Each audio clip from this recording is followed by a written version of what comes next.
있으니까 이동하시면서 편하게 들으시면 책 한 권 내용 거의 다 이해하시는 겁니다. 이 책에 나오는 내용 중심으로 그리고 오늘 간부들이어서 제가 그 외 다른 내용을 좀 이렇게 플러스 알파로 더했습니다. 대략 6가지 정도 이야기 준비했는데 시간 되는 거 봐서 뒷부분은 하지 않아도 큰 문제는 없는 강의입니다. 제가 시간 딱 맞출 때까지 해보겠습니다. 한국사의 노동에 대한 시각부터 설명해 보겠습니다. 프랑스 배경이 이런 영화가 있었잖아요. 그 영화의 한 장면을 잠깐 보겠습니다.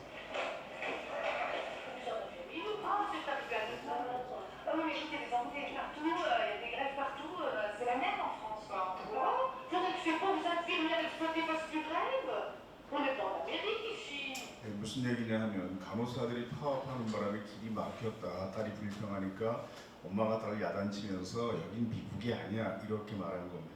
이렇게 말하는 뜻은 뭐 잘 아시겠지만 노동자가 파업한다고 불평하는 것은 천박한 자본주의 미국에서나 하는 짓이야 이런 뜻입니다. 이것이 유럽에서는 보통 사람들의 대중적 정서랍니다. 물론 안 그런 소수가 있어요. 그 사이에. 그러나 이게 다수의 생각인 겁니다. 그래서 이런 정서를 한 단어의 부르로 표현을 해서 이게 한때 몇 년 동안은 대입 논술에 가장 많이 나오는 단어였잖아요. 톨레란스라고 하죠. 그러나 미국 사회 노동 문제를 바라보는 시각이 한국처럼 부정적 보수적이지 않습니다. 미국도 우리 같진 않아요. 노조 가입 권하는 대통령의 기사가 있었습니다. 잠깐 동영상을 보겠습니다. If I were looking for a good job that lets me build some security for my family, I'd join you.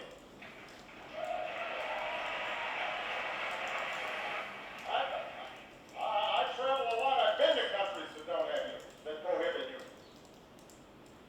That's where you got still child labor. That's where you have terrible exploitation and workers are constantly being injured and hurt and there's no protections for them. And that's true for everybody because there's no union movement. If I wanted somebody who had my back, I'd join a union. 길게 한 연설을 1분만 편집해서 본 건데요. 핵심적인 내용을 정확히 느낌을 살려 번역하면 이런 뜻입니다. 여러분이 직장생활 하다가 예기치 못한 나락에 추락했을 때 누가 든든히 뒤를 받쳐주길 바라십니까? 그럼 노조에 가입하세요. 이런 뜻입니다. 이걸 다른 나라도 아니고 부자들의 천국이라는 자본주의 원흉이라는 철저한 시장경제 체제인 나라 미국 대통령이 강조합니다. 오바마 대통령의 개인의 생각이 아니라 이것이 미국의 자유주의 리버럴 정당 민주당의 노동 문제를 바라보는 시각이거든요. 그러니까 바이든은 이렇게 말합니다. 월 스트리트 신화를 만든 게 아닙니다. 중산층이 만들었습니다. 그 중산층은 노동자들이 만들었습니다. 이건 미국이라는 나라를 노조가 만들었다는 뜻입니다. 근데 한국 사회에서 이렇게 말하는 걸 빨갱이 취급당합니다. 아직까지 한국 사회에서 이렇게 말하는 대통령이 없었거든요. 가장 개혁적인 분도 이렇게까지 말하진 않았습니다. 한국에서는. 미국이 노동자 권리를 존중하는 좋은 나라라는 뜻이 아니라 한국사회 노동 문제에 대한 인식은 철저한 자본시장 경제 체제인 미국보다 훨씬 더 부정적 보수적이라는 겁니다. 우리가 모두 그러한 사회에 태어나 지금까지 살아온 거예요. 윤석열 대통령이 후보 시절에 대학생과 대화할 때 이런 말을 했습니다. 손발 노동 아프리카 하는 거다. 이건 말 한마디로 노동과 아프리카 동시에 비하한 겁니다. 거의 놀라운 재능이죠. 그래서 이분은 가만히 보면 생각이 틀렸다기보다 생각이 없는 것 같아요. 인권에 대한 감수성이 바늘끝만큼 있으면 이런 말 하지 않잖아요. 전 세계 모든 한차 사용권 나라들이 달력에 우리 노동조를 표기합니다. 아시겠지만 우리는 근로자의 달력을 표기합니다. 이렇게 표기한 달력은 대한민국밖에 없거든요. 국회에서 노동부 장관은 일부러 근로부 장관이라고 부른 적이 있습니다. 남재희 씨가 노동부 장관이 되었습니다. 그러니까 노동부 장관은 나는 근로부 장관이 아니고 노동부 장관입니다라고 답했죠. 그래서 국회의원이 그런데 왜 노동절이 아니고 근로자 날입니까? 이렇게 따져 부른 게 한 30년쯤 전입니다. 김영삼 대통령이 있었습니다. 이승만 정부에서도 명칭은 노동절이었습니다. 날짜 3월 10일이었지만 63년 군사정부 그 시절에 바뀐 명칭을 그게 어떤 정부도 다시 바꾸지 못한 겁니다. 이거 하나를. 그러니까 총리까지 나서서 올 1일 노동절이 맞습니다. 법을 개정하겠습니다. 캠페인까지 벌였지만 국회에서 통과되지 않았거든요. 이렇게 노동이라는 단어를 혐오합니다. 그래서 정말 유치한 내용이지만 이게 금융노조 간번대까지 와서 해야 되나 싶을 정도로 정말 유치한 주장이지만 근로자인가 노동자인가 용어 정리부터 넘어가겠습니다. 사전을 검색해보면 근로자에 대해서 설명이 짧고 간단한 편입니다. 노동자에 대해서는 복잡하고 자세한 편입니다. 그럼 이런 차이가 무엇을 의미하는 걸까요? 조선왕조실록입니다. 조선왕조실록에 근로자라는 단어가 나올까요? 어떨 것 같습니까? 23번 나옵니다. 근로라는 단어는 108번 나옵니다. 그럼 노동자라는 단어 어떨까요? 한 번도 나오지 않습니다. 무슨 뜻이겠어요? 근로자는 옛날부터 사용된 단어입니다. 노동자는 근대 이후부터 사용된 단어라는 뜻이에요. 중세 농경사회에 노예, 노비, 머슴은 다 근로자로 표기됐습니다. 조선왕조실록에서도. 지금 여러분들은 노비나 머슴은 아니잖아요. 노예는 더더욱 아니고. 근대 산업사회 피고용자 직장인, 즉 자본주의 경제 체제 하에 임금 생활자가 필요한 다음부터는 모든 한자권 나라가 이 사람들을 노동자로 표기한 겁니다. 사전을 검색해보면 근로에 대해서는 설명이 간단합니다. 부지런히 일함 이렇게 되어 있습니다. 노동은 조금 더 길어요. 사람이 생활에 필요한 물자를 얻기 위하여 육체적 노력이나 정신적 노력을 들이는 행위 이렇게 정의하거든요. 그러면 경영자, 자본가, 경영자, 관리자 입장에서는 어떤 단어를 선호하겠습니까? 노동자, 노조 간부, 활동가 입장에서 어떤 단어가 마음에 들겠어요? 이런 차이가 있는 겁니다. 사회를 지배하는 세력들이 기득권 세력이니까 노동이라는 단어에 대한 혐오 정서가 깊게 형성된 거죠. 주어의 근로라는 용어는 모든 노동으로 바꾸는 지방자치단체들이 있어요. 순서대로 말씀드리면 서울시가 가장 먼저 했습니다. 그래도 그 다음에 창원시, 경기도, 인천시, 부산시입니다. 그러니까 이 시도의 조례에서는 근로라는 단어는 사라졌거든요. 이런 현상은 특별하고 대단한 일이 아니라 이제 비로소 한국 사회가 다른 나라와 비슷해지는 과정입니다. 우리만 과도하게 비정상적으로 노동이라는 단어를 혐오하다가 정상화되는 과정이지 이걸 마치 불순한 나라처럼 보는 시각도 있지만 그것도 이번 역사적이 아닙니다. 윤석열 정부 들어선 이후에 교육부가 발표하는 모든 문건에서는 노동이라는 단어를 근로라는 단어로 바꿔서 지금 사용하고 있습니다.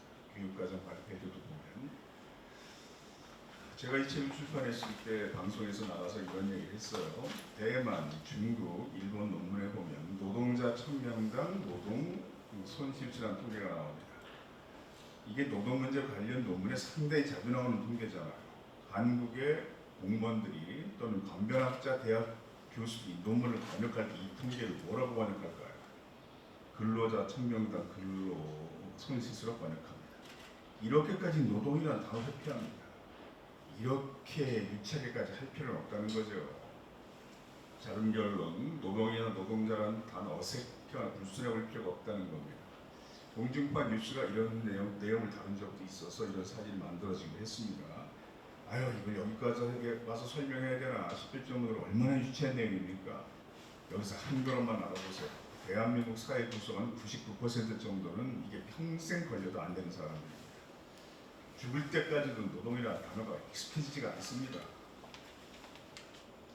아버님이 공직에 평생 계셨어요. 군장 2번 받으셨습니다. 전두환한테 한 번, 노태한테 한 번.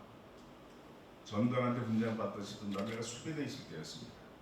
여러분 예전에는 전자가게에 TV를 그 길거리 쪽으로 다 틀어놨던 거 기억하세요? 이렇게 지나가는데 얼핏 뉴스에 아버님이 나오신 것 같아요. 신문 사서 보니까 세종문화회관에서 전두환 대통령 압수하면서 군장을 받으시는 게 뉴스에 나오더라고요. 집에 전화드렸습니다. 아버님 어제 뉴스에서 뵀습니다. 그랬더니 휴대폰이 없을 때니까 공중전화 박스 가서 전화했어요. 아버님께서 하시는 말씀이 야 지금 집안 꼴이 이게 뭐냐. 애비는 군장 아들놈은 도망다니고 99세로 2년 전에 돌아가셨거든요. 돌아가실 때까지 제 걱정하셨습니다. 아휴 정말 언제 정신을 차리나. 평생 노동자를 붙들고 있고 이렇게 노동이라는 단어를 혐오합니다. 근데 이런 이상한 정서가 전 세계 대한민국밖에 없거든요. 노동자가 영어로 뭡니까? 워커입니다. 영어를 쓰는 나라는 후진국이든 선진국이든 워커라는 단어에 대한 이런 혐오 정서는 없어요. 이게 한국에서만 보이는 특이한 현상입니다. 이유가 뭘까요? 왼쪽 남성은 하림이라는 가수입니다. 뭐 출국 이런 노래도 만들었고 사랑이 다른 사람을 잊혀지네 이런 서정적인 노래를 부른 가수인데 최근에 그 샘을 쓰지 마라라는 노래를 만들어서 우리가 친숙해졌습니다. 노동자가 용광로에 빠져 사망하는 사고 가끔 발생하잖아요. 가족들은 뼈 한 조각을 못 찾습니다. 녹아버렸으니까. 노동자가 녹아버린 그 센 물로 아무것도 만들지 마라. 절대로 자동차 만들어 타고 다니지 말고 못 하나도 만들지 마라. 그런 노래잖아요.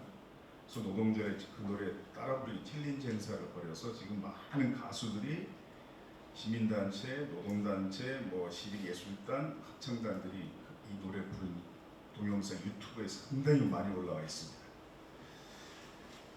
오른쪽 여성은 예전에 키 큰 여성들로만 구성된 아이돌 그룹이 있었습니다. 나인 뮤지스라고 세라라는 멤버입니다. 우리 평균 신장이 114cm였어요. 자랑하던데. 그럼 다 저보다 큰 사람들입니다. 이 사람들의 공통점은 노동 인권에 관심이 있는 연예인이라는 겁니다. 지금 기획사에서 아이돌 준비하는 그 청소년들이 대부분 미성년자입니다. 인권층이 엄청 심각해요. 외부에 알려지지 않아서 그렇지. 상처받은 연습생 상담을 이 사람들이 주로 해주고 있는데 우리가 세라신 아이돌 로보사 이렇게 부르기도 합니다. 미국에서 공부한 사람이어서 지난번에 유튜브를 보니까 미국 스탠포드 대학원생들과 같이 K-팝의 인권 침해 실태 관련 세미나를 영어로 진행하더라고요. 그래서 기획사에서 퇴출당했습니다. 그 활동하느라고 같이 했던 방송이 있었습니다. 일하는 그들이 스포츠 7번 제작한 프로그램입니다. 노동자를 존경한다, 존중하자 이런 취지죠. 제가 했던 설명 잠깐 들어보겠습니다. 우리나라는 어떻게 노동을 좀 천시하는 구조가 있을까요? 노동자가 말 무시하고 그 노동을 천시하는 거에 대해서 두려워했었다. 근데 전세 유일하게 우리나라만 그렇거든요. 네. 그 지금 인간이라는 특별한 정치 상황이 70년 넘게 지속되는 나라는 전세들밖에 없거든요. 근데 이국에 있는 집정당의 정치가 노동당이고 발행하는 신문도 노동신문이니까 네. 우리는 노동이라는 단어에 대한 극도의 두려움 이런 게 트라우마가 남아있는 거예요. 근데 이런 상황은 우리밖에 없거든요. 네. 이런 얘기 하면요 순서를 가세요 이런 식으로 했잖아요. 빨갱이. 다른 나라는 좀 무시해도 불순이야 이렇게 두려움은 없거든요. 네. 이런 정서를 무슨 컴플렉스라고 합니까? 레드 컴플렉스입니다. 이제 극복해야죠. 전 세계에서 레드 컴플렉스가 가장 마지막까지 남아있는 나라가 대한민국입니다. 그 유일한 나라죠. 그래서 홍범도, 장군, 소동도 그런 것의 일환이라고 봅니다. 우리나라 사람들이 노동 문제에 대해 부정적 시각 갖게 된 또 다른 중요한 이유가 있습니다. 학교에서 노동 문제에 대해 제대로 가르치지 않았기 때문이에요. 이런 조사 연구 보고서를 보면 다른 나라는 어릴 때부터 학교에서 노동교육을 정말 철저히 하고 있습니다. 독일 초등학교 교실 풍경입니다.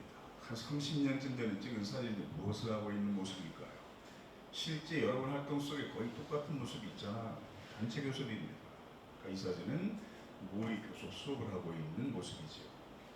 독일 초중등학교에서는 대부분 학생들이 1년 동안 모의 노사 교수 6차례 정도 참여합니다. 초등학생 때부터 노동자 글도 맡아보고 경영자 글도 맡아보면서 미래사에 대비합니다. 나중에 노동자가 되거나 경영자가 될 테니까. 아마 한국에서 이런 수업하면 대부분 경영자 글 맡아보고 싶어 할 겁니다. 기왕은 사장이지, 맨장이지. 독일 학교에서 노조 감별과를 신청한 학생이 훨씬 많아서 경영자 글 맡은 학생이 항상 부족하다는 거예요. 독일에 직접 연수 가서 보고 온 교사들이 있습니다. 이야기 들어보니까 어떤 학급은 한 명을 제외하고 전부 노동자 감별과를 신청하더랍니다. 그런가 한 명은 가업을 이어받아 경영자 대학생 한 명 빼고는 다. 독일 학에서 노조 활동에 대해서 어떤 내용까지 가르칠까요? 교과서 한 축의 일부만 보겠습니다. 물론 번역된 내용으로 넷째 줄부터 보겠습니다. 동맹을 형성하고 편전의 요구서를 작성하고 서명록을 전개하고 항문권을 작성하고 플라카드나 벽보를 만들고 협약을 체결하고 대중매체, 매스미디어, 즉 언론과 인터뷰하고 연설문을 작성하고 이게 교과서 내용입니다. 이런 걸 다 가르칩니다. 한국 사회에서는 이런 교육 내용에 대해 학교에서 학생들에게 데모하는 기술 가르치고 있네. 걱정하는 사람도 있겠지만 이걸 왜 가르칠까요? 사회에 전체 유익하기 때문이죠. 이런 시사 프로그램이 있었습니다. 저리톡이라는 애칭을 불렸는데 나름 지청률 꽤 높았었는데 석연찮이로 폐지가 됐어요. 제가 3차례 출연했습니다. 이 프로그램에 독일 기자가 한 명 같이 출연합니다. 안톤 숄츠라는 사람이에요. 독일 사람이니까 제가 이 사진 보여주면 물어봤습니다.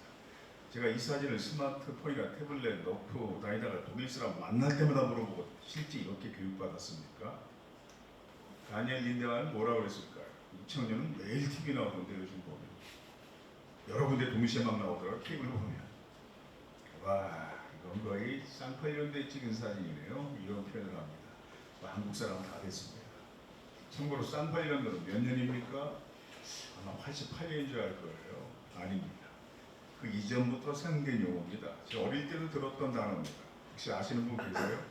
그 금융업에 종사하시니까 아시는 분 있을 수도 있는데 공무원들 중에 가끔 아는 분이 있습니다. 단기 1288년 쌍팔년도입니다. 1955년 참고로 알아두시고요. 제가 태어난 해입니다. 제가 환갑됐을 때 가족들과 그런 약속을 했어요. 내가 10년만 더 열심히 활동하겠다. 그리고 그 다음부터 가정에 좀 더 충실하겠다. 제가 내년에 7순입니다. 이제 내년까지 하고 그만둬야 되나 지금 고민하고 있고 가족들은 환갑한 약속 잊지 마. 뭐 지금 되새기고 있어서 제가 백교양 선생님만큼은 해야지 이렇게 버티고 있어요. 안톤 숄츠 기자는 저 사진 보고 뭐라고 그랬을까요?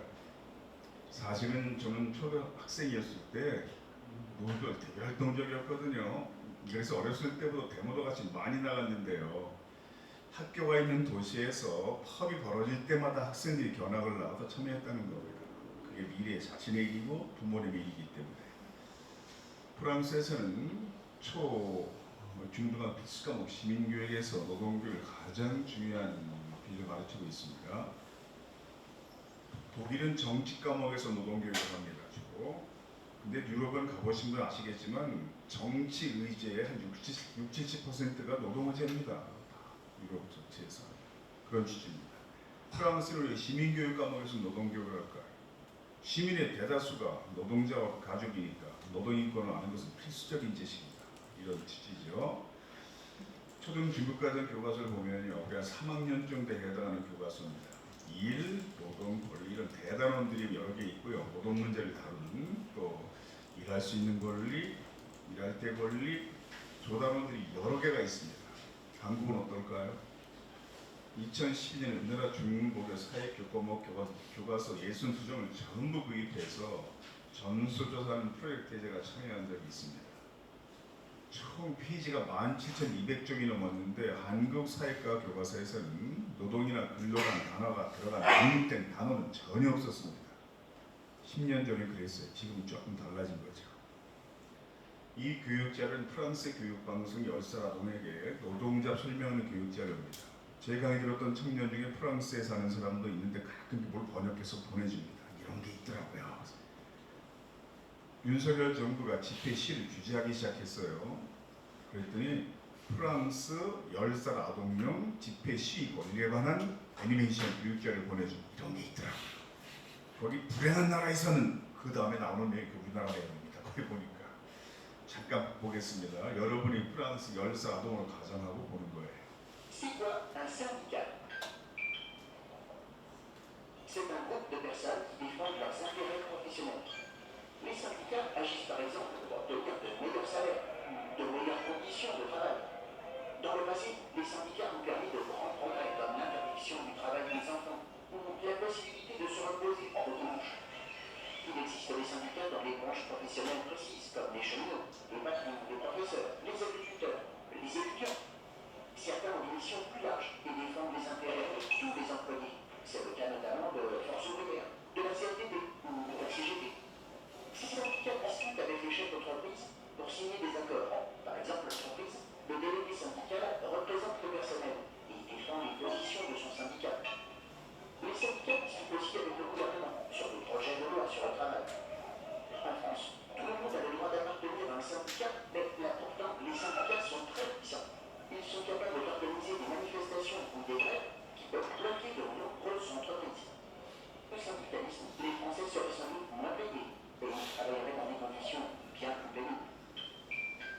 보시면요, 노동조합은 기업주와 교섭하고 또 누가 협상한다고 그랬습니다.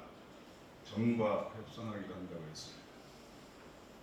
한국사에서는 노동조합이 정부를 상대로 활동하면 많은 시민들이 불쌍히 정치 개입하냐 비난합니다. 프랑스는 10살 정도만 되면 원래 그렇게 하는 거다 다 배운다는 거죠.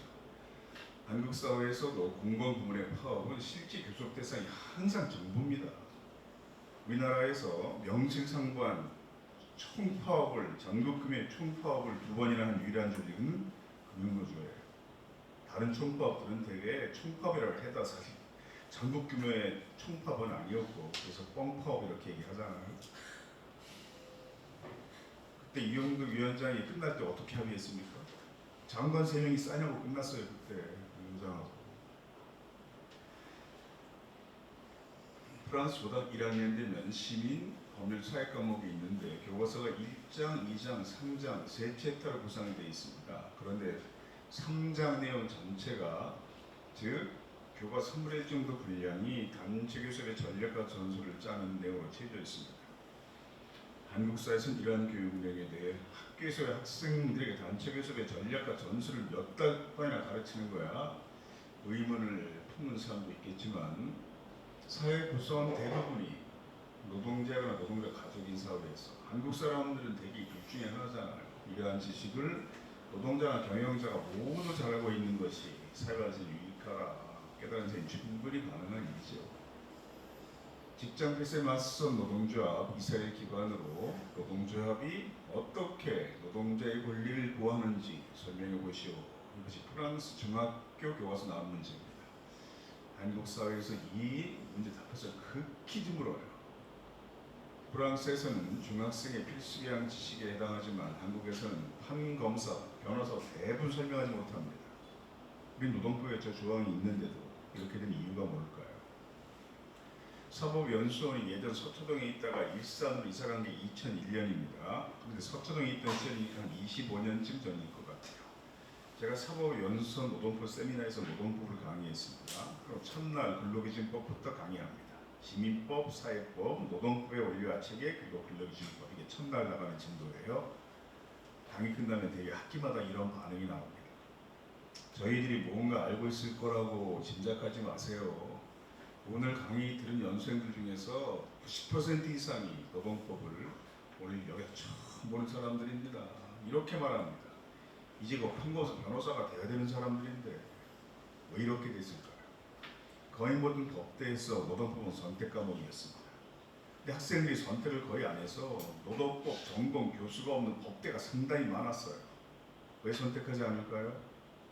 사법고시에 노동법은 출제된 적이 없거든요. 물론 1차 시험은 자신이 과목을 선택하니까 노동법을 선택할 수 있습니다. 그런데 노동법은 공부해야 할 분량이 기업법과 비교 10배도 넘습니다. 근데 점수 배점은 똑같아요. 그러면 생각해 보십시오. 여러분 여기 입사시험 치를 때도 마찬가지였겠지만 사법시험이 가장 붙기 어려운 시험이었을 겁니다. 한국에서. 사법시험 준비하는 사람이 정신 나가지 않는다면 10배 이상 공부해서 같은 점수 받는 과목 절대 선택하지 않습니다. 그래서 지금 인권 변호사도 대부분 합격하신 뒤에 공부하신 분들입니다. 일단 사시에 붙어야 되니까 아주 드물게 1차 시험에서 노동법을 선택한 천연기념 같은 존재들이 몇 분 계시긴 해요. 그런 분들이 이제 주로 노동조합에 와서 하고 있는 거죠. 사법연수원에서도 선택 과목입니다. 거의 선택하지 않습니다. 노동법은 공부해봤자 대한민국 사회에서 출세와 돈 벌기에 도움이 안 되는 법이거든요. 당시에는 1000명을 뽑을 때입니다. 그런데 노동법 세미나를 수강하는 연수가 불과 30명 정도였습니다. 뭐 어떤 학교 한 15명밖에 안 되는 학교도 있어요. 그러면 노동법을 공부하겠다고 마음먹은 기특한 연수생 수십 명 중에서 90% 이상이 노동법을 처음 본 겁니다. 나머지 900 몇십 명은 노동법은 구경도 못한 채 판검사 변호사가 되는 겁니다. 제가 가르쳐봐서 알아요. 사법고시가 폐지됐습니다. 로스쿨 제도로 바뀌었잖아요. 크게 달라지지 않았습니다. 작년도 변시에 응시자가 3,000명이 넘었어요. 그 중에서 노동법을 선택한 사람은 불과 5% 정도였습니다. 즉 이 말은 대한민국 판사, 검사, 변호사의 95% 정도는 여전히 노동법을 공부한 적이 없다는 뜻입니다. 이건 사실 굉장히 공포스러운 상황입니다. 사실을 알고 보면. 이렇게 양성대 법전 출신 정치인이 노동 문제 올바르게 이해한다는 건 사실 불가능한 일이에요. 그러니까 이런 이상한 얘기 계속 하는 겁니다. 이 사람들이. 이 분야는 제대로 공부해 본 적이 없거든요. 제가 이 사람들을 인신공격하자는 것이 아니라 이게 대개 그냥 한국 법조인들의, 특히 검사들의 평균적 수준입니다. 그래서 이런 칼럼을 제가 쓸 수밖에 없었어요. 아무도 문제 제기하지 않았습니다. 그렇게 제가 한심하다고 비판을 했는데, 우리 사회 법조계에 이렇게 많은 문제적인 이유가 뭘까요?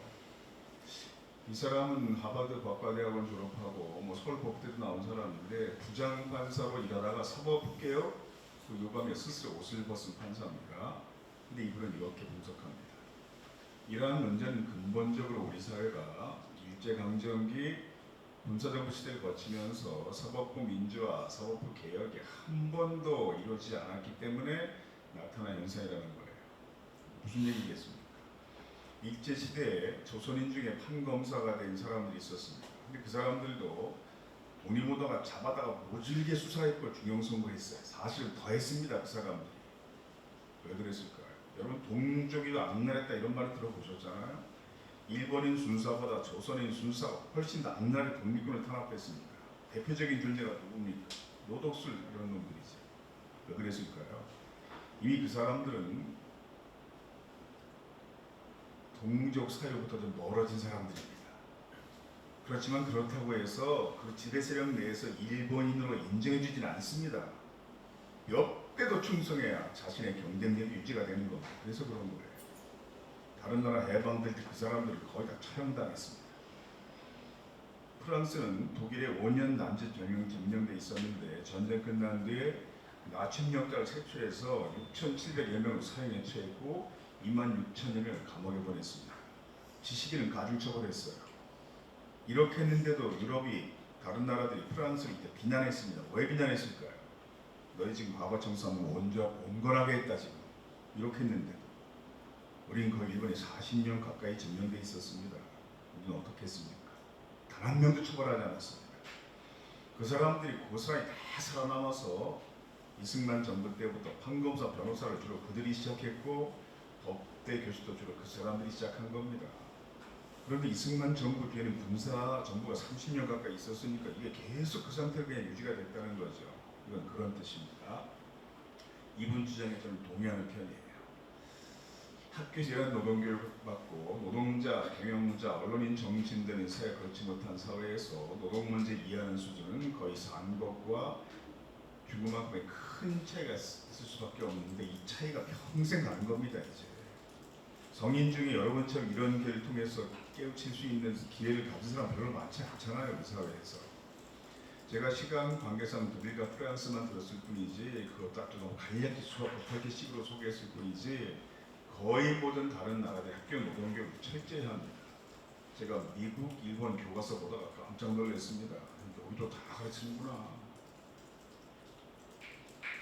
미국 교과서에 보면요, 예를 들어 금융노조다 그러면 언제, 어느 주에, 어느 은행에서 누가 이렇게 시작해서 이게 미국 금융상별노조가 됐다.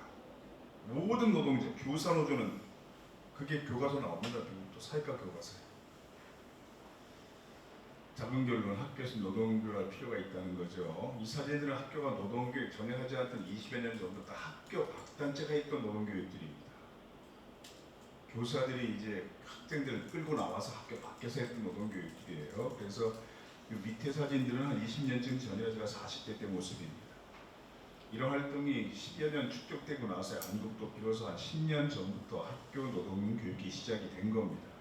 경기도가 가장 먼저 시작했습니다. 김상근 교육감이 2012년 민주시민 과목을 개설하고 교과서를 개발했어요. 한 1년 정도 집회를 했는데 필진들이 주로 제 연구실에 모여서 회의를 하면서 감론을 박하면서 저 교과서를 만들었습니다. 그리고 2018년 교육부에 민주시민 교육과가 신설됐고 교육청마다 담당 장학사가 다 배치가 됐고 학교마다 이 과목 담당 교사가 배정이 되면서 학교 노동교육은 민주시민 교육의 일부로 시행되고 있었던 겁니다. 이게 왜 과거형이 됐는지 아시죠? 윤석열 정부가 이걸 폐지해버렸거든. 제가 야 이거 어떻게 쌓아온 노동교육인데 하루아침에 10년 뒤로 못하는 게 아니냐 이런 걱정이 되는 칼럼을 쓸 수밖에 없었습니다. 프랑스 학교 노동교육을 80년쯤 되에 시작했습니다. 다른 나라 대부분 4, 50년쯤 되에 도입했어요. 왜 우리만 이게 수십 년 늦었을까요? 식민지 40년, 분단 70년, 군사정부 30년 등 왜곡된 역사 발전 과정을 거치는 동안 근대 산업사에 필요한 사회시 형성되지 못했기 때문입니다. 중세 농경 사회에서 근대 산업사에 넘어오는 근대화 과정, 즉 인류 사회가 수천 년 동안 농사를 지어먹고 살았습니다. 지금처럼 사무실이나 공장에서 일하는 시대로 바뀐 게 불과 200여 년 전부터입니다. 한국은 한 100년쯤 전부터입니다. 구한말부터니까. 이 격변기의 중요한 근현대사가 이렇게 진행된 나라는 전 세계 대한민국 하나밖에 없습니다. 중요한 사실 비슷한 나라가 거의 없어요. 굉장히 특이한 사회가 되는 거죠. 식민지를 겪은 나라는 상당히 많습니다. 동남아 국가들은 뭐 일본 빼고는 다 겪었습니다. 식민지를. 그런데 해방이 되면서 분단된 나라는 우리나라밖에 없거든요. 모든 식민지는 해방되고 뭐부터 시작합니까? 과거청산부터 시작합니다. 동족을 배신하고 출세했던 사람들을 걸러내는 것부터 시작해요. 즉 그 사회에서 도덕성이 가장 낮은 사람들을 걸러내는 것부터 시작합니다. 근데 우리는 분단이 되면서 그 시기에 전쟁을 한 거예요. 전쟁이 끝난 뒤에 군사정부가 30년 가까이 있었으니까 이 상태가 계속 이렇게 유지가 된 겁니다. 그래서 특정 분야가 이상하게 취약한 사회가 됐어요. 이것도 그 중에 하나입니다. 잠깐 나오다가 말았던 방송이에요. 이게 다른 나라 사람이 볼 때 이상한 점이 있다는 겁니다. 즉 자기들은 대부분 있는 지출한 한국 사람 대부분 없다는 겁니다. 뭘까요? 여러분은 좀 있습니다. 기부금 항목입니다. 기부금을 안 내는 사람들이 이런 느낌 받는다는 거죠. 외국 사람들이 보면. 우리 학교 교수 한 분이 외국 나갔다 TV를 보는데 그 나라 코미디언들이 한국 이야기 하더라고요. 한국에서는 청소년들이 사약자를 돕는 활동을 하면 학교에서 봉사시간 점수를 받을 수가 있어. 다른 코미디언. 그럼 그 나라에서는 밥을 먹어도 점수를 주나? 이렇게 말하다는 이게 너무 이상해 보인 거예요. 기본어조차 자제하지 못했습니다. 이러한 가족 이기주의 가치관은 식민지를 경험한 뒤 과거 정상을 제대로 하지 못한 사회에서 나타난 현상이다. 라는 게 도울 김영선 선생 같은 사람들의 주장입니다. 뭐 이상한 말도 많이 하지만 이 말은 맞는 것 같아요. 너무 공부를 많이 해도 좀 이상해지나? 뭐 그런 느낌 주시는 분이잖아요. 대학을 한 10군데 가까이 다녔고 박사학위 여러 개 있고 간의사이기도 하고 철학 박사이면서 책은 한 200권쯤 쓴 것 같습니다. 보니까.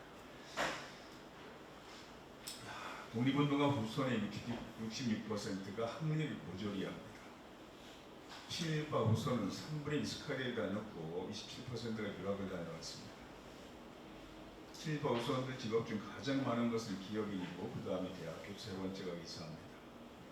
이 나라 인구당 의사비율은 0.2%인데 친일파 후손 의사비율은 12.5%를 냅니다. 60배 이상 잘 산 거죠. 오늘 어떤 학자가 그 SNS에 쓴 글을 보니까 진짜 부자들과 대화할 시간이 있었대요. 그런데 자기들이 감히 넘을 수 없는 진짜 부자들이 있어. 친일파 후손들. 어마어마하다는 게 재산이 그 사람들은. 예를 들어서 인천 부평에 미군기지가 하나 있었습니다. 시민단체들이 그 정문 앞에 천막 농성을 몇 년을 한 끝에 철수 결정이 났어요.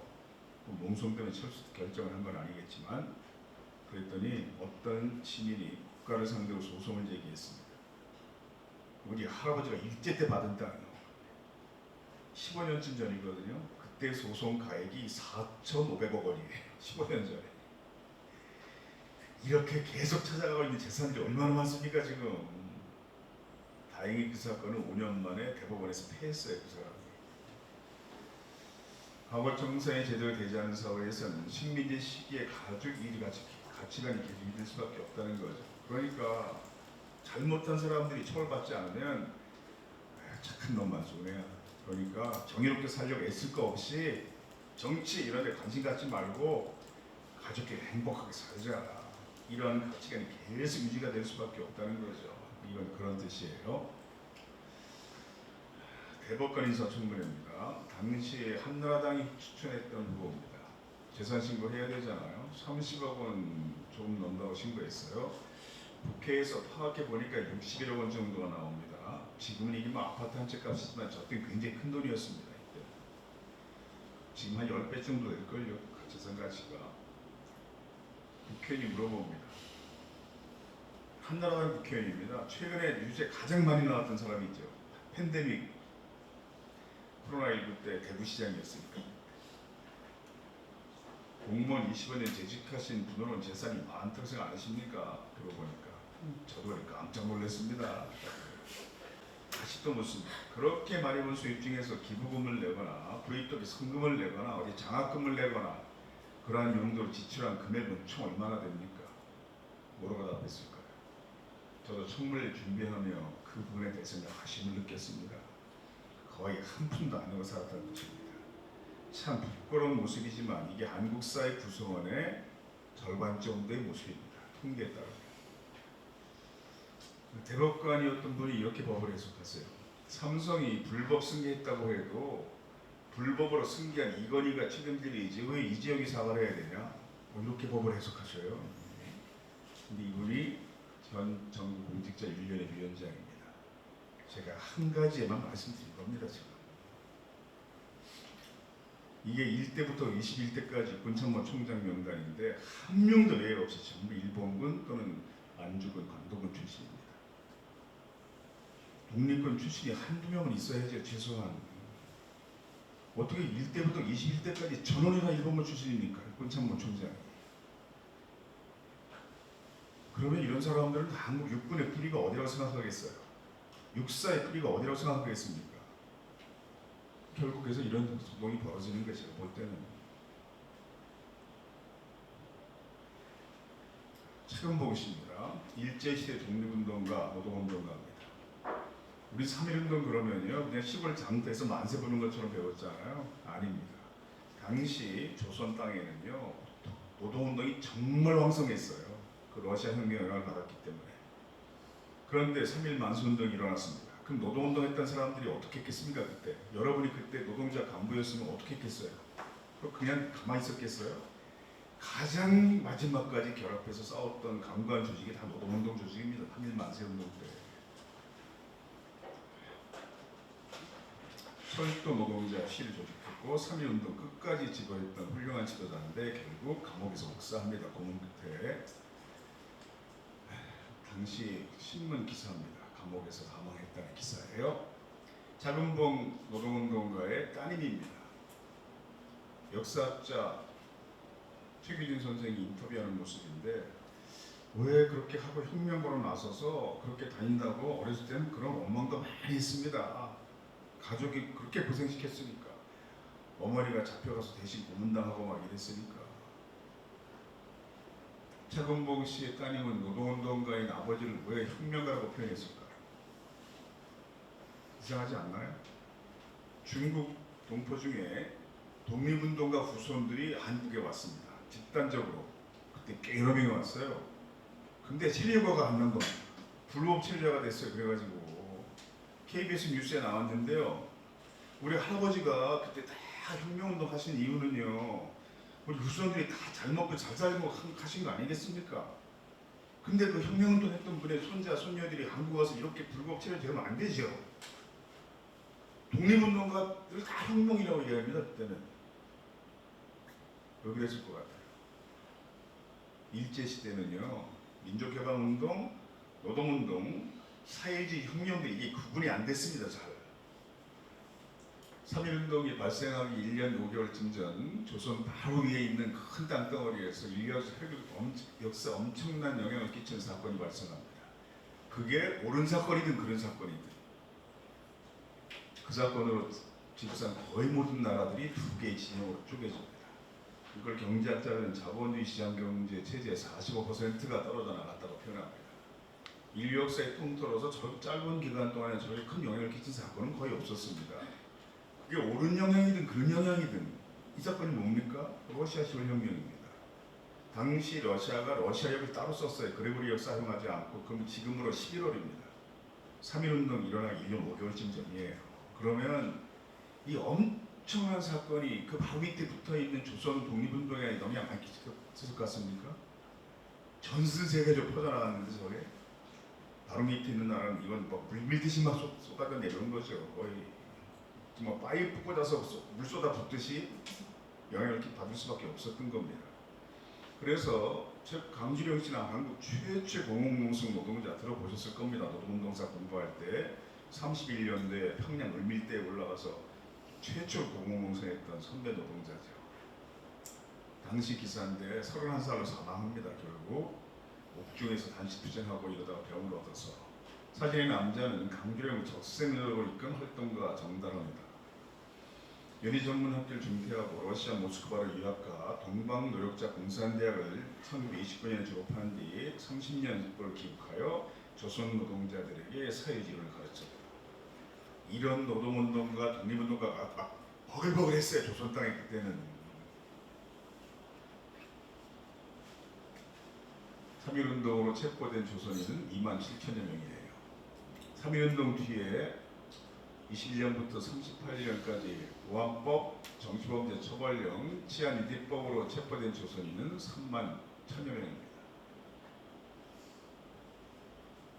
6만 명 정도가 일제시대에 독립운동 하다가 체포됐는데 독립운동 금지법 이런 건 없었으니까 저게 다 거의 사상범들입니다. 거의 다.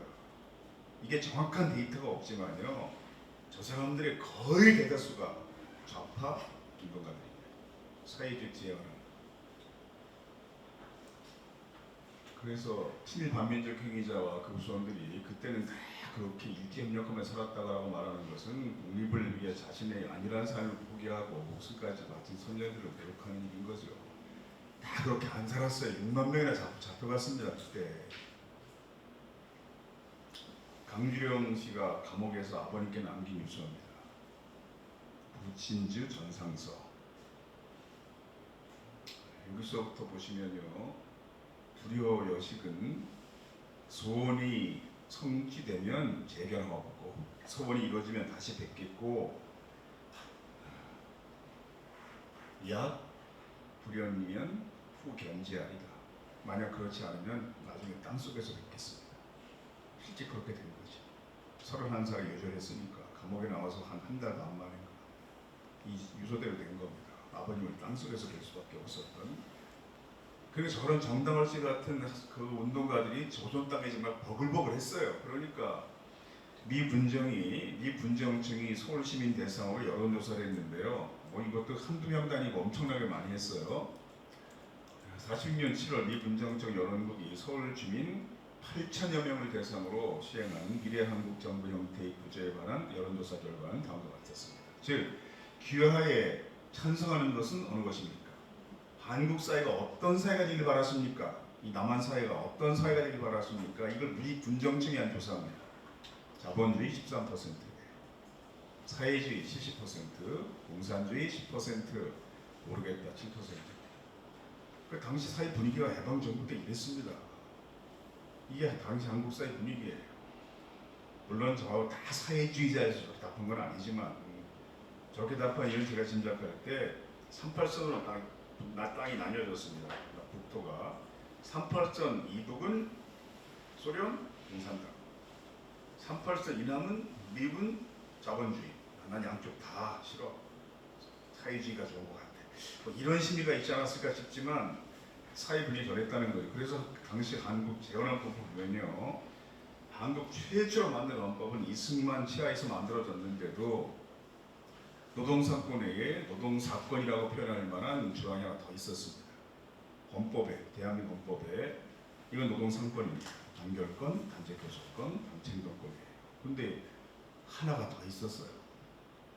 영리를 목적으로 하는 사기업에 있어서는 근로자는 법률에 정하는 바에 의하여 이익의 분배에 균등할 권리가 있다. 이 균등권입니다. 이만큼 진보적이었어요. 한국 헌법이. 유진호 박사는 굉장히 보수적인 법학자입니다. 그런데도 재헌헌법을 설명하는 책에서 이렇게 설명해요. 우리나라는 경제 문제에 있어서 개인주의적 자본주의 국가의 체제를 폐기하고 사회주의적平等의 원리를 채택했다. 이게 해방 이후 한국사의 전반적인 분위기였거든요. 근데 그때 사회주의적 사상을 가지고 있었던 사람들을 지금 다 내친다? 한국사의 전체를 이건 거의 부인하는 겁니다.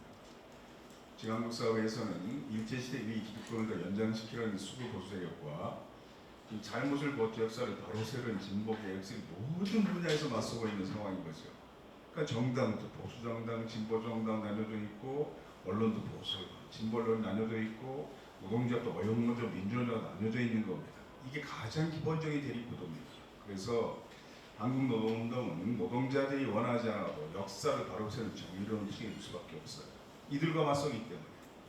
노동자 탄압하는 사람이 저 사람들이기 때문에 저들과 맞서다 보면 정의로운 추진이 될 수밖에 없어. 힘들어요. 다른 나라보다. 다른 나라가 당하지 않는 특이한 탄압을 당합니다. 이게 그 중에 하나죠. 정교조에 가입했다는 이유로 2000여 명 교사가 해직당했습니다. 노동자 간부를 맡았거나 열심히 활동한 교사가 해직당한 게 아니에요.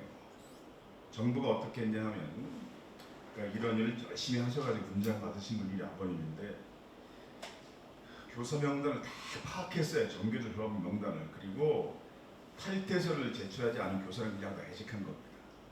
저는 정교조가 YMC 교사회부터 시작을 해서 전국 초중고등학교에 교사협의회, 교사평의회, 평교사협의회 등을 만들었다가 나중에 정교조로 통합되는 과정을 같이 했기 때문에 내부 사정을 좀 아는 편입니다.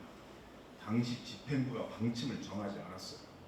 철저히 조합은 개인의 선택에 맡겼습니다. 알아서 하십시오. 저도 궁금했습니다. 노동자를 지키겠다고 해직을 각오하는 교사가 몇 명이 나올까? 전국에서 100명 나올까? 1600명이 나온 거예요. 그리고 그 뒤 10년 동안 2000명이 넘은 거죠. 어떤 교사들이었을까요? 당시 문교부가, 지금은 교육부지만 그때 문교부였잖아요. 교육청에 보낸 공문이 있었습니다. 공문의 제목은 정교조 교사 식별법입니다. 이런 교사가 정교조 교생을 파악하시오. 어떤 교사였을 것 같아요? 이게 공문 내용입니다. 촌지를 받지 않는 교사, 학급 문집이나 학급 신문을 내는 교사, 형편이 어려운 학생들과 상담을 많이 하는 교사, 신문반, 민속학 등의 특활반을 이끄는 교사, 지나치게 열심히 가르치는 교사, 밑에 쭉 내려가다 보면요, 자기들이 청소 잘하는 교사까지 있어요. 저는 이게 굉장히 중요한 자료라고 봐요. 한국 현대사 속에서 민주노조 정체성을 보여주는 굉장히 중요한 자료죠.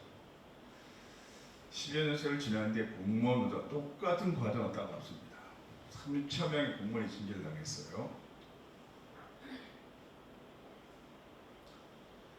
노동자에 가입했다는 이유로 2,000명의 교사를 해직하고 3,000명의 공무원을 징계한다는 대한민국밖에 없습니다. 중요한 사실은 수천 명에 되는 교사 공무원을 징계했지만 교사 노조와 공무원 노조가 설립되는 걸 막을 수는 없었다는 거죠. 징계당한 교사 공무원들이 없었다면 대한민국은 아직도 교사 노조와 공무원 노조가 없는 미개한 나라로 남았을 겁니다. 이게 중요한 거예요. 사회 변화를 보는 사람들에게는. 공무원 노조가 설립될 때 불법이었습니다. 그때 ILO에 가입한 나라가 176개 나라였어요. 그 중에서 공무원 노조가 불법인 나라가 몇 개였을 것 같습니까? 176개 중에 딱 두 나라였어요. 그 중에 하나가 한국이었습니다. 다른 나라들의 노동자 인식이 어떤 차이가 있을까요? 경찰 노동자 다 있잖아요. 프랑스 경찰 노조입니다. 미국에서도 합니다. 미국 경찰이 주인공인 영화들 보면 되게 노동자 얘기 가끔 나오잖아요. 이런 짓도 자주 합니다. 경찰 노조가. 캐나다에서 활동을 하고 의사들은 캐나다 경찰 노조가 정부의 항의의 표시로 유니폼 바지만 무스강스럽게 입고 근무하기, 단쟁도 할 때 모습입니다. 소방관들도 당연히 있습니다. 집회가 참석합니다. 소방관 노조가. 제가 이 나라를 무시해서 하는 말이 아니라 국민의 상당수가 아직도 밀림 속에서 이렇게 벌거벗고 살아가는 작은 나라들도 소방관 노조는 수십 년 전부터 있었습니다. 이거는 노동력에 대해서 훨씬 더 후진적이었다는 뜻입니다. 그러니까 국제노동기구가 여차 한국 정부에게 소방관을 합법화하십시오. 그런 걸 하지 않으면 어떻게 선진국이 되려고 합니까? 이런 취지 권고를 했잖아요. 그런데 국제노동기구는 사실 국제노사정 기구에 더 가깝습니다. 왜 그럴까요? 이게 엄청난 보고서인데 2014년에 G20, OECD, IMF, 세계은행, ILO 확연히 성형 정체성이 다른 국제기구 5기구가 공동 보고서를 냅니다. 그래서 정말 깜짝 놀랐어요. 이게 대기로 진행이 됐었거든요. 어떻게 서로 입장이 다른 이런 자본가 단체나 노동자 단체가 같은 공동 보고서를 낼 수 있었을까? 제목은 이래요. 근데 그 초안을 작성한 사람이 한국 사람입니다. 누군지 아시는 분 계세요? 여러분 되게 아시는 분이에요. 이상원 박사입니다. 지금 아이를 사무총장 바로 밑에 직책 정도 될 중요한 고용정책국장입니다. 귀국하면 우리 학교에서 강의도 하고 온라인으로 강의하고 그러기도 합니다. 노동 아카데미에서 모든 회의마다 노사정이 정확하게 3분의 1의 지분으로 참여해 결정하는 아이를 계약 등 각종 결의사항들은 그 내용이 진보적일 수 없다. 아이로의 모든 결의사항은 그 내용이 개량주의적이다. 이렇게 얘기합니다. 그래서 아이로는요 모든 사무실 구조가요 이렇게 3등분이 돼 있어요. 한국에서 제네바 열리는 총회에는 갑니다. 대표들이 아이로 총회 누가 가나 보세요. 한국노총위원장, 노동부 장관, 경총회장 이렇게 가잖아요. 모든 회의실이 3분의 1씩 이렇게 배정되어 있습니다. 모든 안건이 경영자 대표, 정부 대표, 노동자 대표가 과반수가 동의해 통과됩니다.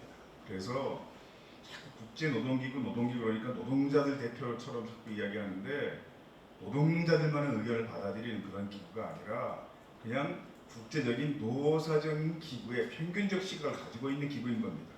그래서 ILO가 한국에 대해서 무슨 문제를 제기했다? 노동운동의 시각으로 제기한 게 아니에요. 평균적인 노사정 시각으로 볼 때 이게 문제가 있다고 봤다는 뜻입니다.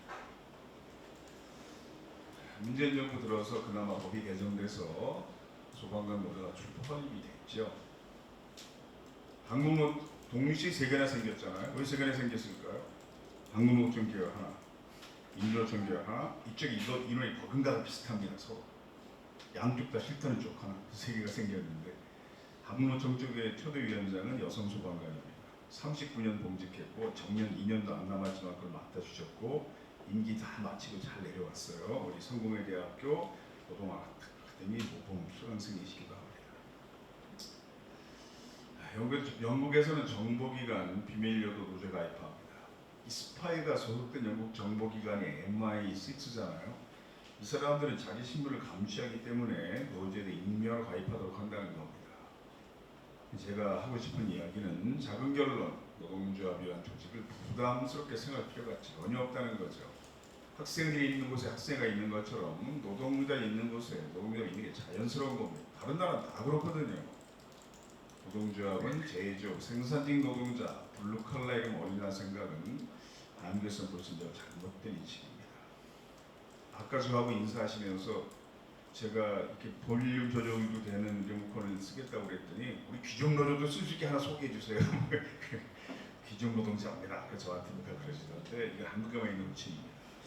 오바마가 이런 얘기 했잖아요. 근데 이제 제가 보여드리지 못했지만 이런 내용도 있었어요. 톰 브레디는 노조가 있어 행복하다. 브레디가 노조가 필요하면 여러분도 필요한 거예요. 톰 브레디 누굽니까? 스포츠 덕후 계시면 아실 텐데.